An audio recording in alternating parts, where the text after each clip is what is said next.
My name is Sepanta Dorri. I'm head of CSR and corporate development at Teranga Gold. I've been with the company since 2015. Before I get started, I'd like to draw your attention to the safe harbor language on slide 3. So there are hundreds of gold companies that you can invest in, and most are value stories and a few are growth stories. Teranga, we believe we are both a value and a growth story. We have a very clear vision at Teranga, and that is to become a mid-tier, multi-asset, West African producer capable of producing circa 500,000 ounces of gold in the next 5 years. Looking at our pipeline of assets today, we are very well positioned to achieve this, with a producing gold mine in Senegal, and a second mine under construction in Burkina Faso, an advanced stage discovery, also in Burkina Faso, which we believe could be our third producing mine, and a very prospective exploration portfolio in Côte d'Ivoire. It is this growth pipeline that sets us apart from many other mining companies. We can become a mid-tier gold asset producer simply by advancing our existing organic pipeline of assets. Why is this important to investors? First, because we can increase production, earnings, and cash flow with minimal dilution. And two, operating multiple assets in multiple jurisdictions reduces the overall operating and country risk profile of the company. Now, turning to our flagship open pit mine in Senegal. Sabatello is the largest gold mine in the country. Last year, we produced a record 233 ounces of gold at Sabatello. As a result of a very strong first half in 2018, we recently increased this year's annual production guidance to at least 230,000 ounces. And 2018 is setting up to be our third record production year consecutively. At Teranga, we've had a very strong track record of replacing reserves at our Sabatello mine in Senegal. At the time of the IPO in 2010, Sabatello had reserves of 1.4 million ounces. 8 years later, having produced 1.5 million ounces, Sabatello still has 2.7 million ounces of reserves. That translates into a minimum 13-year mine life remaining, as well as a large base of resources to draw from to further extend the mine life. And in the near term, we expect to increase reserves at our Sabatello with the Nikafiri deposit, which is the largest deposit in our mine life. And that is once we complete the relocation of the Sabatello village, something I'm responsible for. It's currently underway in very strong collaboration with the community and local authorities. Last year, we delivered an optimized mine plan at Sabatello.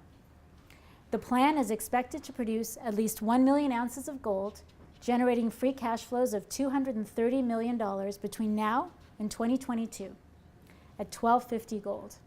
And it is these cash flows that will help advance our organic growth pipeline. Moving on to our fully funded Wahgnion project in Burkina Faso. Wahgnion will be our second producing mine, increasing Teranga's total production by 50%.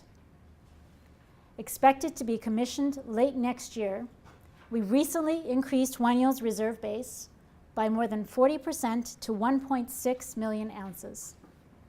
In the first 5 years of its mine life, Wahgnion is expected to produce, on average, 132,000 ounces with an all-in sustaining cost of $761 an ounce. Importantly, the current reserve estimate is based on the initial 4 deposits only, with another 12 previously identified targets which have yet to be drilled. Ultimately, we believe that Wahgnion, similar to Sabatello, has the potential to be a long-life mine, hosting at least a mine life of 15 to 20 years. Our next key project, and one that we are very excited about, is Golden Hill. Golden Hill is situated in Burkina Faso on the prospective Houndé Belt, a long trend with a number of high-grade gold discoveries. In less than 2 years, Golden Hill has produced a series of high-grade, near-surface drill results at 9 prospects, all within 7.5 kilometers of a central point. Based on drill results received to date, our confidence is increasing that Golden Hill could be Teranga's third producing mine. We have secured a $25 million debt facility to advance Golden Hill through to feasibility, and we plan to release an initial resource estimate on Golden Hill by January 2019.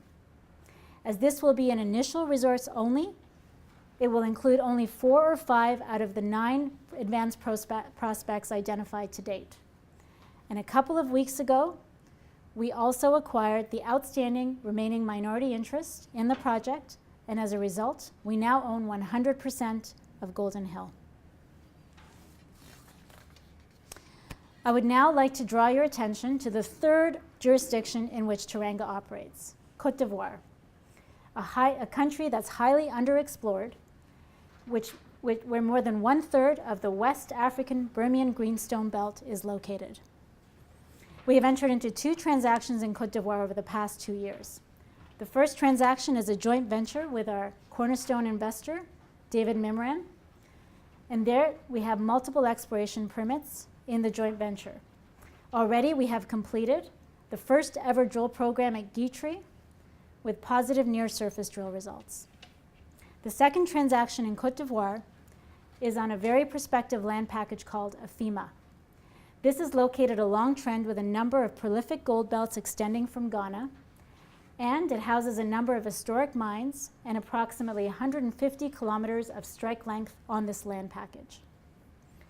This fall, we are conducting drill programs both at Guitry, which is the most advanced prospect on the Miminvest package, owned by David Mimran, as well as the Afema mine license. Stay tuned for more news about Côte d'Ivoire in the coming 18 months. So in summary, we have assembled an organic pipeline of assets capable of producing approximately 500,000 ounces within the next 5 years. All of our properties are situated in French West Africa, where we have operated successfully and without incident over the past 8 years. We know how to operate in West Africa, and that is why we are well positioned to deliver on our organic pipeline. Since the time of our IPO, we have operated with the deep knowledge that in order to be successful in West Africa, we must lead with our social license. Today, we have a 3-pronged strategy towards achieving our organic pipeline. First, we leverage our operating experience and our strategic relationships in West Africa to deliver our projects on time and on budget. Second, we manage risk. We do this through a focus on transparency, fair share fiscal framework, and active and ongoing community dialogue and engagement. And third, we improve local livelihoods.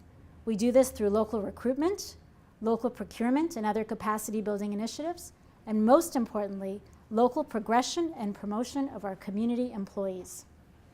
Our approach to community development has been recognized internationally, and as head of Teranga's CSR, I take my job very seriously in paving the path for the successful execution of our organic pipeline. So many milestones have been achieved this year, and there are a few more to note. First is additional updates on Golden Hill as we progress towards an initial resource estimate in January 2019, an updated technical report for Wagnon, which houses the updated reserve estimate of 1.6 million ounces, Côte d'Ivoire project updates, and strong 2000 operating results at our flagship Sabatello mine. I'd like to leave you with one last and very important point. What differentiates Teranga from its peers is that it has assets at all stages: production, development, and advanced and early stage exploration. The market is starting to take notice, with Teranga having outperformed its peers by 20% year to date. Nevertheless, at a stock price of roughly US $3, there is good opportunity for the market to give credit for our producing assets as well as our deep pipeline of projects. This is why Teranga Gold is both a unique value and growth story. And that is why we're a great investment. Thank you.